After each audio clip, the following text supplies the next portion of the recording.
Presque arrivé à la fin. Est-ce qu'aujourd'hui, vous ne craignez pas une crise post-électorale après la victoire du président sortant? Crise post-électorale, selon les statistiques depuis plusieurs années après les élections, bon, je peux quand même me permettre de dire que non. Mais je sais quand même qu'il y a toujours des contestations qui suivent leur cours. Si ces contestations arrivent à trouver solution, et quand je parle de solution, je parle des solutions qui peuvent changer le quotidien des Togolais, alors bravo. Mais si ces contestations ne feront rien d'autre que faire perdre des vies à la jeunesse togolaise, je condamne ça avec toute rigueur donnée.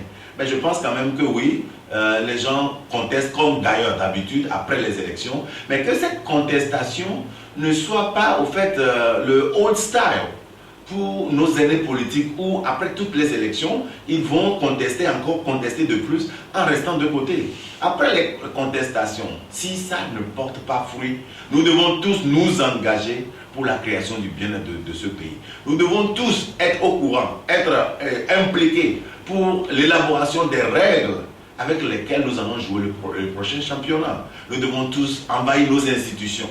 Donc pour moi aujourd'hui, il est important que notre jeunesse, que nos aînés politiques, que notre opposition puisse s'imprégner de la réalité des institutions, afin de reformuler, de remodeler les lois pour que ça puisse être profitable et que ça puisse être aussi équitable lorsque le prochain championnat s'annonce.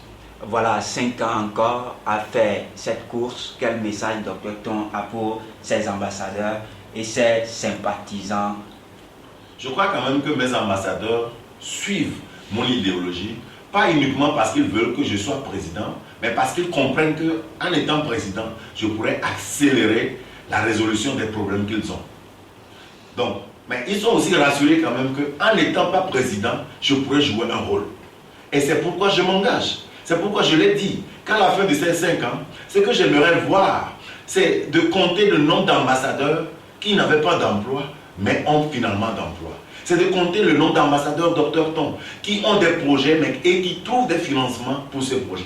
C'est de compter le nombre des ambassadeurs qui sont à l'école aujourd'hui et qui, après leur diplôme, pourront concourir librement sans être marginalisés parce que n'appartenant pas à tel ou tel parti. Ce sont le nombre de personnes qui, lorsqu'ils seront peut-être atteints d'une maladie ou autre, peuvent être soignés librement dans des hôpitaux qui ont au moins le minimum pour les faire soigner.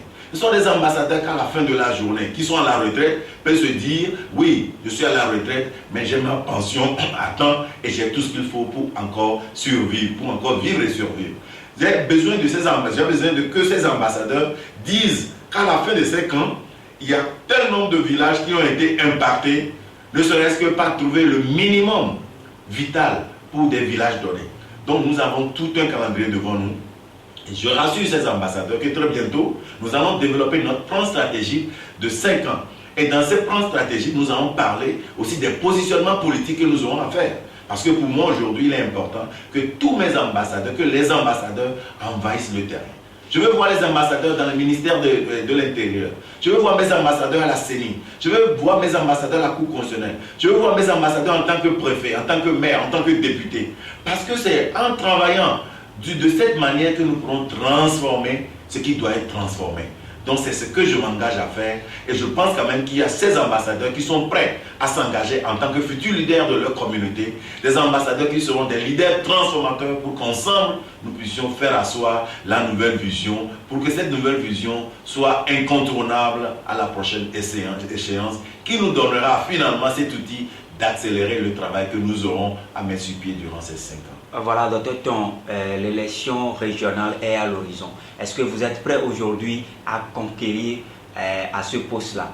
Moi, je pense que la nouvelle vision maintenant est devenue la vision de tous les ambassadeurs et de tous les sympathisants de la vision. Donc aujourd'hui, je ne peux plus prendre certaines décisions seul. C'est pourquoi j'ai dit très bientôt, nous allons convoquer les états généraux de la nouvelle vision où nous allons développer le plan stratégique et ça ne va pas durer.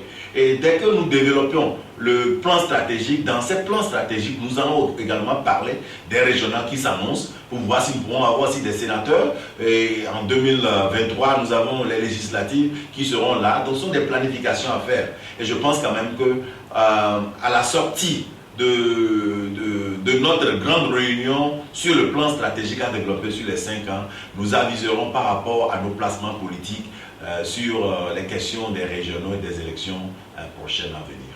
Merci, Dr. Tom. Je vous en prie.